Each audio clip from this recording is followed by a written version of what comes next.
व्यक्ति के जीवन में आलस्य एक बाधा है जो उसे उसके लक्ष्य तक पहुंचने से रोकती है। आइए गौतम बुद्ध की इस प्रेरक कहानी से जानें कि आलस्य का मूल कारण क्या है और किस तरह उसे अपने मन मस्तिष्क से हटाया जा सकता है। किसी नगर में एक व्यक्ति रहता था। वह बहुत आलसी था और उसे यह बात पता थी।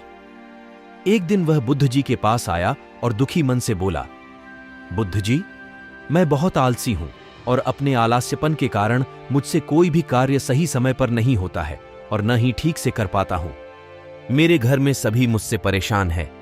कृपया बताइए मैं क्या करूं? बुद्ध जी मुस्कुराए और बोले, तुम्हें कैसे पता कि तुम आलसी हो और किस प्रकार का आलस्य है तुम्हें? व्यक्ति ने कहा, मुझे यह तो ठीक से नहीं पता कि आलस्य वाकई में क्या होता है, लेकिन यह जो भी है बहुत बुरा है। बुद्ध जी ने कहा, आलस्य एक मानसिक अवस्था होती है जो एक विचार है, भाव है, जिसे इंसान अपने अंदर लाता है। मनुष्य को दो प्रकार से आलस्य आता है, शारीरिक और मानसिक। शारीरिक आलस्य का कारण भोजन है।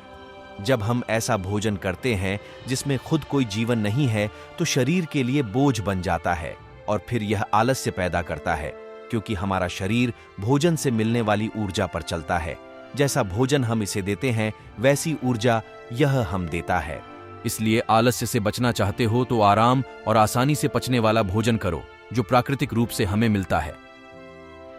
शारीरिक स्तर पर ही दूसरा कारण है सही से ना बैठना, सही से ना सोना और सही से ना चलना। बुद्ध जी ने आश्रम के बिच्छुओं की तरफ इशारा किया और कहा, देखो, इन बिच्छुओं को ध्यान से देखो। इनके चलने, बैठने और लेटने में संतुलन है। जब ये चलते हैं तो इनके पैरों के बीच तालमेल होता है। बैठते हैं तो गर्दन ऊपर और रीढ़ की हड्डी बिल्कुल सीधी होती है।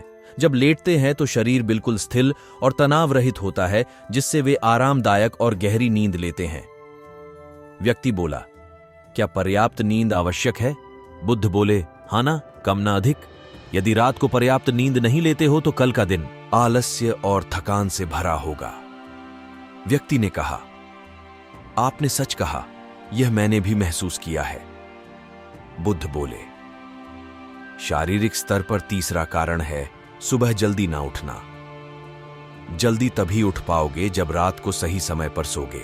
इन आश्रम के भिक्षुओं को देखो, इनके रात का सोने का समय निश्चित है, तभी यह सब जल्दी उठते हैं। हर एक भिक्षु का अनुशासन होता है और वही इनके जीवन में संतुलन लाता है। इंसान अनुशासन को एक बंधन समझता है, लेकिन यह सच नहीं है। अनुशासन हमें बांधता नहीं बल्कि आजाद करता है। बुद्ध जी ने व्यक्ति से कहा, यदि आलस्य से बचना चाहते हो तो एक निश्चित दिनचर्या बना लो। व्यक्ति बोला, लेकिन शुरुआत कहां से करें? चलने से, बैठने से, लेटने से या सुबह जल्दी उठने से? बुद्ध जी बोले, इसी समय से। जो भी कर रहे हो उस ध्यान से करो। मन के स्तर से आलस्य को समझो। मानसिक स्तर का पहला कारण।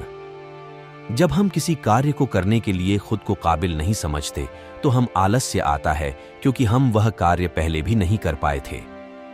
हम मन को यह नहीं समझाते कि पहले और अभी के कार्य में बहुत फर्क है। साथ ही मानसिक तौर पर हम वह नहीं हैं जो पहले थे।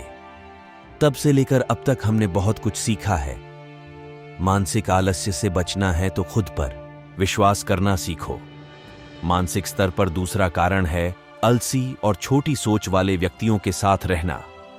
कई बार देखा गया है कि हम आलसी नहीं होते, लेकिन ऐसी लोगों के साथ रहने से हम भी वैसी ही हो जाते हैं।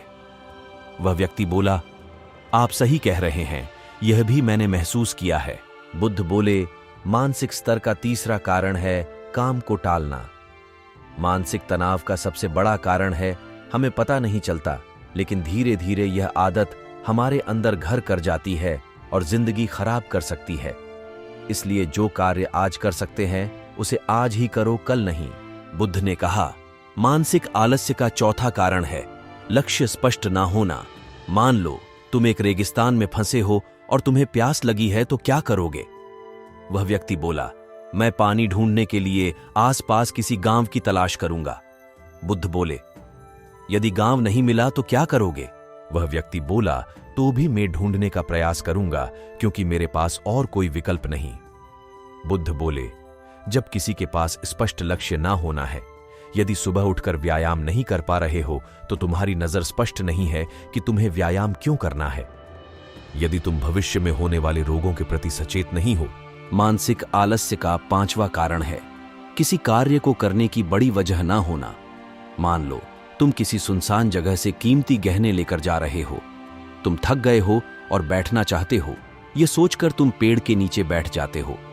तुम देखते हो कि सामने से कोई डाकू आ रहा है, तो क्या ऐसे में भी तुम्हारा आलस्य तुम्हें भागने से रोकेगा नहीं? तुम्हारा आलस्य सिर्फ उन्हीं कार्यों को करने से रोकता जिन्हें करने की बड़ी वजह नहीं होती है। बुद्ध ने कहा, मेरी बात ध्यान से सुनो। जहां स्पष्टता है और कार्य करने की बड़ी वजह, वह आलस्य हो ही नहीं सकता। वह व्यक्ति गौतम बुद्ध से बोला, मुझे आलस्य का सारा खेल समझ आ गया। इस कहानी में गौतम बुद्ध की आलस्य न करने की कहानी बताई गई है, जिसे अपने जीवन में धारण करके व्यक्ति ऊंचाइयों तक पहुंच सकता है और आलस्य को खत्म कर सकते हैं।